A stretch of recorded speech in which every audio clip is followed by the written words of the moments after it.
Coming up on this edition of Carolina Insider, Gamecock great A'ja Wilson gets some new recognition. We'll try to tackle the uncharted and complicated territory of revenue sharing in college athletics. There's not a manual for this. There's not here's how we did it last year.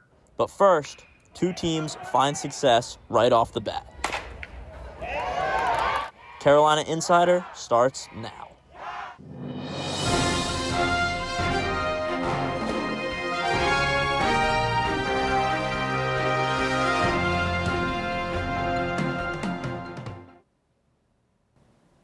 Hello, and thank you for joining us for Carolina Insider Sports Edition. I'm Matt Frank. Our top story today, a Midlands basketball team is now one game away from a spot in the state championship. Blythewood High defeated Clover in a dominant victory last weekend, taking the win by more than 30 points. They'll move on to battle Dorman in the Division I 5A Upper State bracket this coming Saturday, who knocked out River Bluff 74-56. The two teams will meet in Florence this Saturday to battle for a spot in the state championship game. On the gridiron, River Bluff High School recently announced the resignation of its head football coach. After 8 years at the helm, Blair Harden led the Gators to 47 wins and 6 playoff appearances. In an interview with the state newspaper, Blair said he wants to spend more time with his family and 3 daughters. Here on campus, both the South Carolina baseball and softball teams are bringing home some early success this season. For more on that, in today's Garnet Report is our own Will Driver from Founders Park. Will?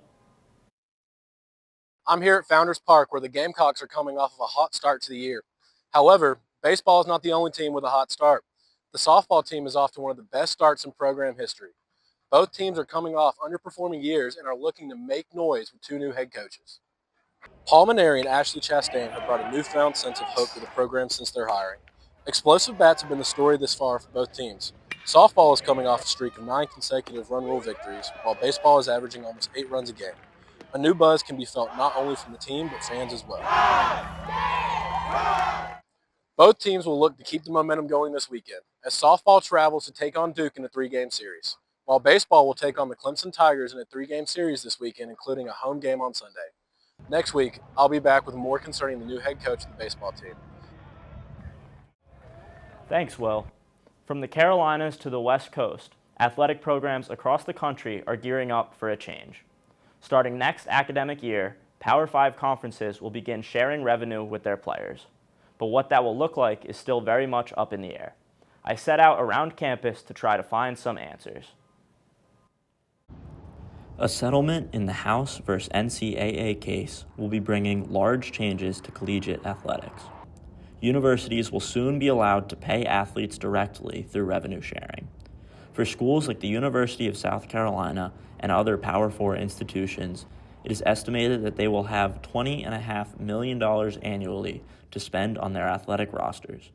Senior Deputy Athletics Director Jeff Crane spoke about how the school is planning to approach it. There's not a manual for this. There's not a, here's how we did it last year sort of approach.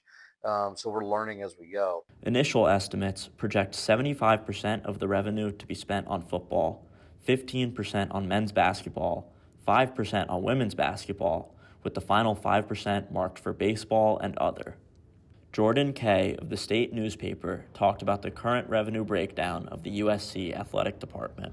In the last fiscal year, the football program brought in over $30 million.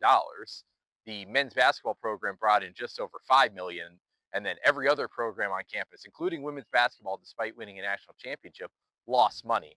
Crane expressed concerns that non-revenue sports such as volleyball and track will see less resources. So we certainly want to be competitive in everything, but the reality is for sustainability, long-term for our program, being competitive in those revenue sports is a critical piece. Collegiate athletics are changing rapidly.